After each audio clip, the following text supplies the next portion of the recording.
Yesterday, you heard from Republican candidate for the 5th Congressional District, Representative Kathy McMorris Rogers. Today, her opponent, Democrat Rich Cowan, joins Nadine to answer some of those questions. All right, Mr. Cowan, thanks for being with us tonight. You're welcome. The economy and jobs, top of the priority list for almost every candidate running in this election, including yours. Absolutely. What do you think Congress should do to improve the nation's economy, especially our $16 trillion debt? Well, first of all, we have to solve this fiscal cliff situation right now. And Congress was only in session for 13 days from the end of July to the middle of November. That's just not enough time to even sit down and discuss this, let alone try to solve the fiscal cliff. We have a farm bill that hasn't passed. There's just a lot of issues going on. Of course, this problem's been going on since July or June. That's right. Yeah. What about even beforehand? Oh my gosh, yeah, it's just been a problem the whole year. Sure. There just hasn't been anything happening. It's a dysfunctional Congress. No major bills have even passed the whole year. Okay. A lot of people who have been elected to office have never had the experience of running a business or growing one as you have. That's right. A very successful North by Northwest production company that you head up.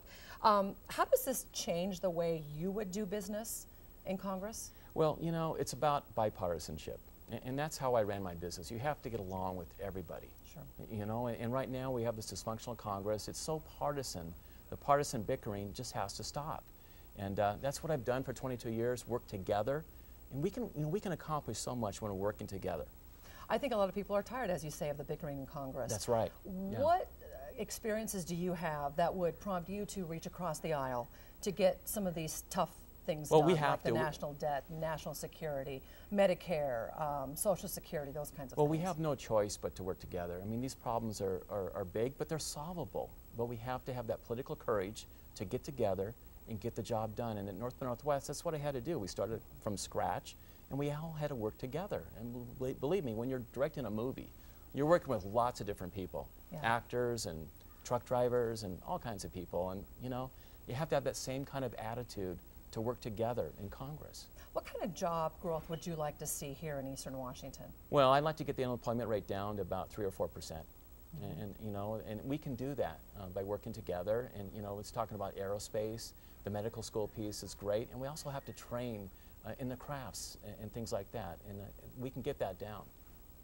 A lot of voters say that they are tired of the bickering. And a lot of seniors, and especially soon-to-be seniors, a lot of bickering going on with Social Security and Medicare. Right.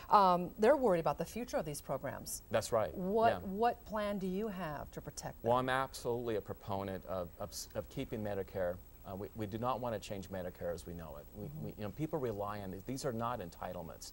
These are programs people have earned throughout their entire life. And we need to honor that and continue the program. And it's a solid program. We just need to do what's right for seniors. And what about Social Security? Well, same thing. In fact, you know, we have a plan right now. We can, with one thing, we can fix Social Security. And what's that? That's remove the cap. That's remove the cap. Right now, anything over about $110,000 a year is not subject to withholding. We remove that cap and we solve a majority of that problem right now. We cannot kick the can down the road. If we solve it now, it'll be solvent forever. What about raising the age of retirement?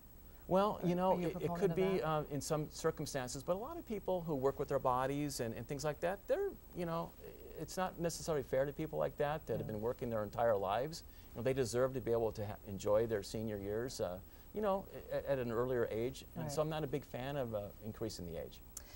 You believe hard work and entrepreneurship should be rewarded, not corporate welfare.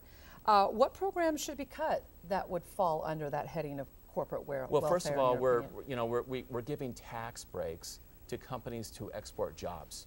It makes no sense at all. You know, we actually need to reverse that and actually incentivize businesses to have workers here in the U.S., not overseas. You know, that's a really big step right there. How do you do that? Well, just legislation.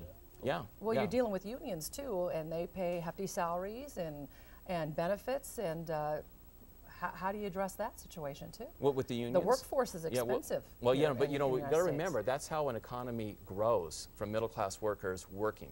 You know, it doesn't come from the top down, it comes from the middle out. Right. And middle-class people working and spending money, eating out, buying that refrigerator they put off, and that's what really drives an economy. Sure. Yeah. You got to make the economy good so that they'll want to hire more people. That's true. That's absolutely. That's but it'll feed upon itself once we get people working. All right. Well, Mr. Cowan, thank you for being with us tonight. Well, thanks, Nadine. It's appreciate been it. an enjoyable experience. Now, on Monday and Tuesday, you'll hear from the candidates for the 1st Congressional District out of Idaho. That is Raul Labrador and Jimmy Ferris. Representative Labrador will be here on Monday and Mr. Ferris on Tuesday. And we will be right back.